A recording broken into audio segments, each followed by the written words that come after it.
On this video, let us discuss about a history of Benin, Oyo, Dahomey, and Ashanti states in the Western Africa. Sizebel states developed in the forest region of Western Africa. They owed their growth and prosperity to long-distance trade organized by Muslim traders from the West Africa. In the 14th and 15th century, the Edo people of what is now southern Nigeria rose to prominence and established the Empire of Benin. The Kingdom of Benin, also known as the Edo Empire, was a pre-colonial African state in what is now southern Nigeria. It has no historical relation to the modern Republic of Benin. By the end of 15th century, the Empire of Benin reached its peak. Its capital, Benin City, was a walled city with spacious streets and wooden houses. Ocean trade, mainly with the Portuguese and the Dutch, was the main factor for the growth of its power. Merchants of Benin exchanged paper and dyeing cotton goods for European manufactured products. Benin also famous for its bronze sculpture. The Empire of Benin began to decline in the 17th century. በዚህ ክፍል በምዕራብ አፍሪካ ተመስርተው የነበሩ የቤኒን፣ የኦዮ፣ የዳሆሚና የአሻንቲ ግዛት ታሪኮችን እንማራለን። በምዕራብ አፍሪካ ደናማው ክፍል ታዳጊ ግዛቶች ተመስርተዋል። ለብልጽግናቸውና እድገታቸው ትልቁን ሚና የሚጫወተው በምዕራብ አፍሪካ ሙስሊሞች ቅንጅት የሚካሄደው የረጅም ርቀት ንግድ ነበር። በ14ኛውና በ15ኛው መቶ ክፍለ ዘመን በአሁኗ ደቡባዊ ናይጄሪያ ይኖሩ የነበሩ ኢዶ ተብሎ የሚጠሩ ማህበረሰቦች የቤኒን ግዛትን መስርተዋል።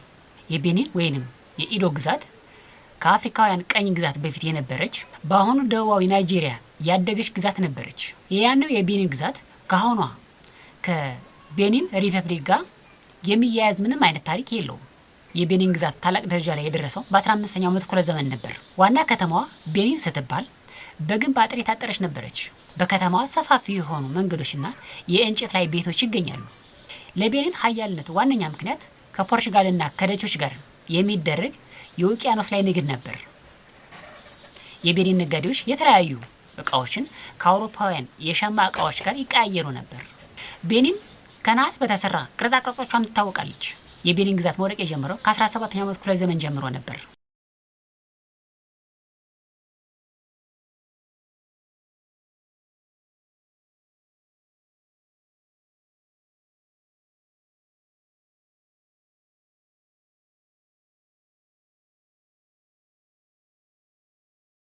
Likewise, in the 17th century, many of the Yoruba chieftains united to form the Empire of Oyo. The Oyo Empire was a Yoruba empire in the Western Africa that dominated the region from 17th to the 18th centuries. The Empire of Oyo was located in what is now modern Western Nigeria and southern Benin. Yoruba's economy was basically agriculture, but they were also proficient in craft technology, including spinning, dyeing, and metalwork. The Empire of Oyo disintegrated in the 19th century as a result of invasions by its neighbors, mainly the fanatical Muslim Fulani, and the rebellions by some of its subject kingdoms.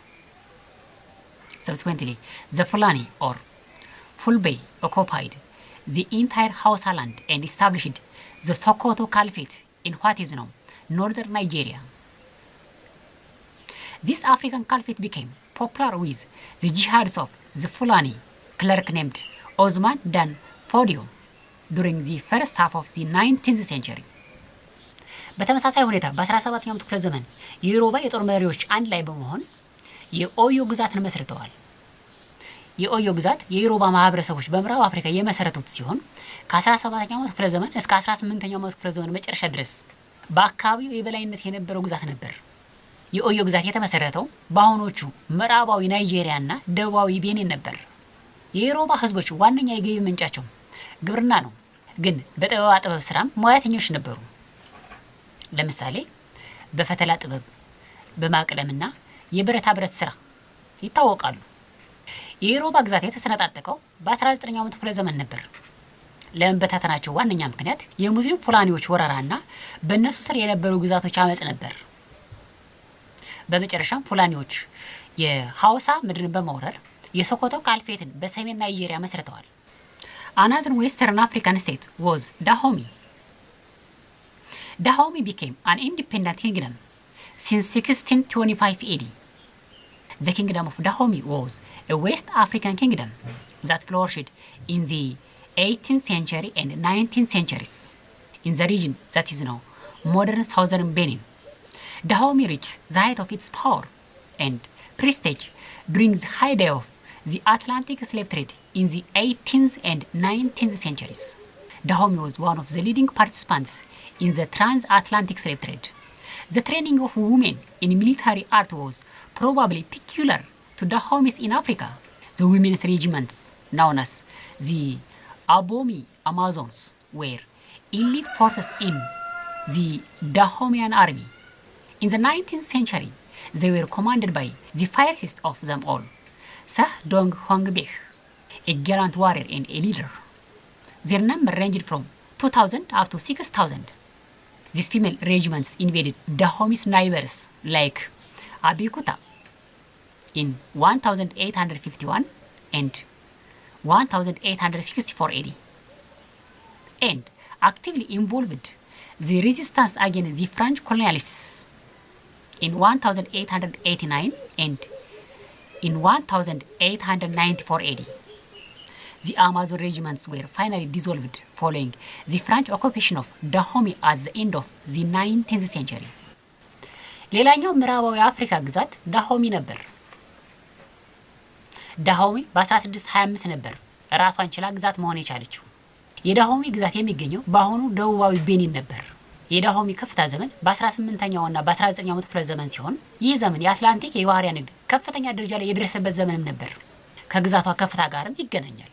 ዳሆሚያውያን በትራንስ አትላንቲክ የባህሪያ ንግድ ግንባር ቀደም ተዋናኝ ነበሩ። ዳሆሚን በአፍሪካ ለየት የሚያደርጋት ሴቶች የወታደራዊ ጥበብ ልምድን ማድረጋቸው ነበር። አቦሚ አማዞንስ ተብሎ የሚጠራው የሴቶች ወታደራዊ ጋንታ ወይንም ቡድን በዳሆሚያውያን የወታደር ኃይል ውስጥ የላቀ ኃይል ነበር። በ19ኛው ክፍለ ዘመን ይህ የሴቶች ኃይል ሰህ ዶንግ ሆንግቤህ በጀግናዋ መሪ ይመራ ነበር። ቁጥራቸውም ከ2000 እስከ 6000 ይደርስ ነበር። ይህ የሴቶች ጋንታ የዳሆሚ ጎረቤቶችን ወሮ ነበር። ለምሳሌ አቤቁታን በ1851 እና በ1864 ወሯል። ከዚህም በተጨማሪ በ1889 እና በ1894 ላይ በነበረው የፈረንሳይን ወረራ ለመቀልበስ በተደረገው ዘመቻ በንቃት ተሳትፏል። የአማዞን የጦር ጋንታ የተበታተነው በ19ኛው ክፍለ ዘመን ፈረንሳይ ዳሆሚን ከወረረች በኋላ ነበር። The Ashanti was another Western African state.